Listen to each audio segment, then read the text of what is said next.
Sometimes, in those silent moments, when the smile of the day has faded, we hear it. A whisper in the deepest core, not loud, but persistent. Something lurking within us, watching, judging. There is anger where understanding should be, coldness where once we wished to love, a dark urge for revenge, for control, for destruction. And we ask ourselves, what is this within me? It is easy to condemn evil when it appears outside, in wars, on the news, in others. But the deepest truth is uncomfortable. The violence we fear also lives within us. Some feel it as a dull, unending rage. Others as the desire to belittle and humiliate. And some as a sweet temptation to cause pain, just to feel alive. What if man is not only a victim of evil, but a vessel of it? There are forces older than our sense of morality, powers that do not originate from us, and yet act through us. Even the oldest scriptures speak of it, of an adversary, a destroyer. The church father Athanasius of Alexandria wrote in the 4th century about the devil. He is the enemy and the destroyer. His desire is the ruin of mankind.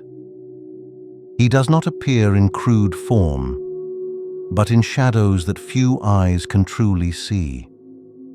He is no myth. He is a spiritual force, a reality in rebellion against the holy. He separates man from his origin, not by force, but by cunning, not with noise, but through forgetting. He works in secret, and yet he penetrates the thoughts, the heart, the desire.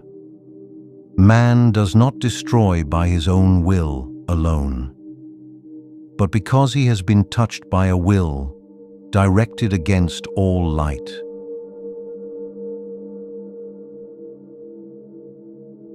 Man commits evil, but he is not evil itself. What acts within us is older than we are. It speaks with our voice, yet it is not us. It whispers thoughts into our hearts, thoughts of pride, of rage, of contempt, and we mistake them for our own. The Holy Scriptures make it clear. Man does not stand alone in his guilt. He is entangled in an invisible war between the light of the one and the shadows of a force that sets itself against all that is good. The first letter of John says, "The one who does what is sinful is of the devil, because the devil has been sinning from the beginning." The origin of evil does not lie in the human heart, but in a spirit that opposes the divine, an ancient will to divide, a spirit of rebellion that turns man into its instrument. And so it happens. A man hates and believes it is his own hatred.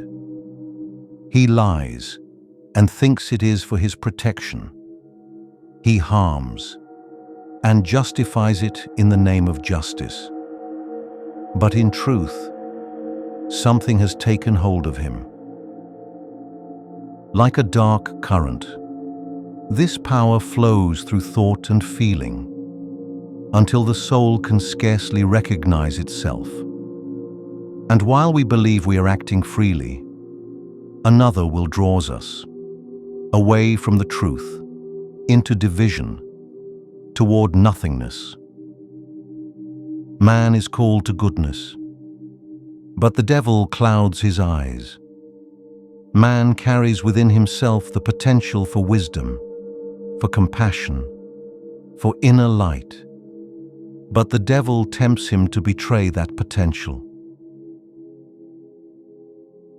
And so we see, the violence of man is not his alone.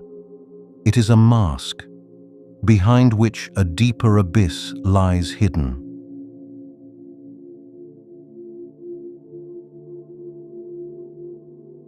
The devil is no myth. He is no symbol. He is a reality, a spiritual force that has stood against the light from the very beginning. He has many names: Satan, the adversary; Iblis, the proud one who refused to bow before man; Shaitan, the accursed, the one who leads astray; Lucifer, the former bearer of light, who has fallen.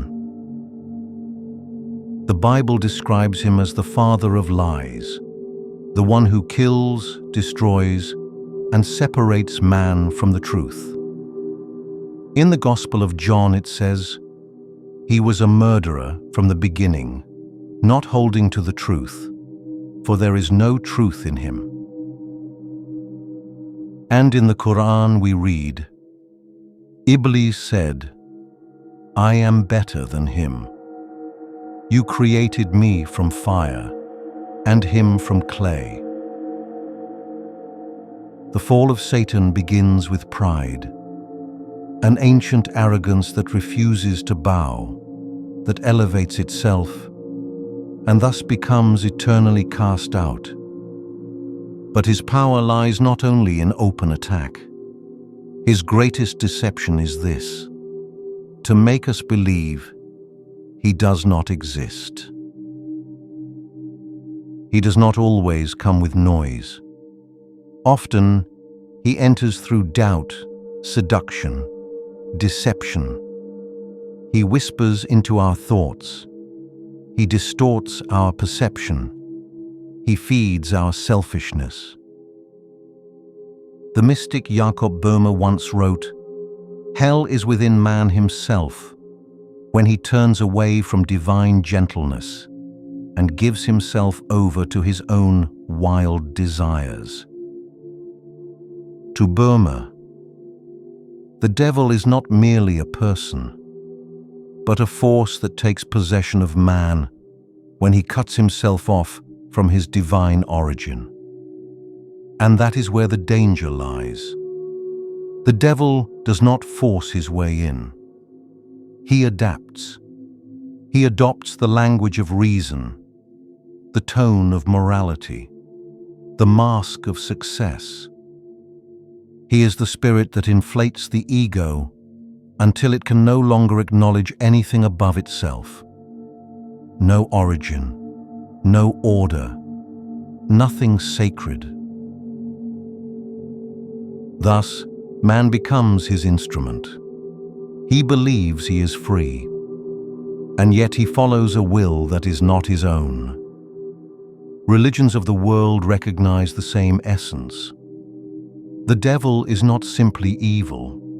He is the force that divides, destroys, confuses.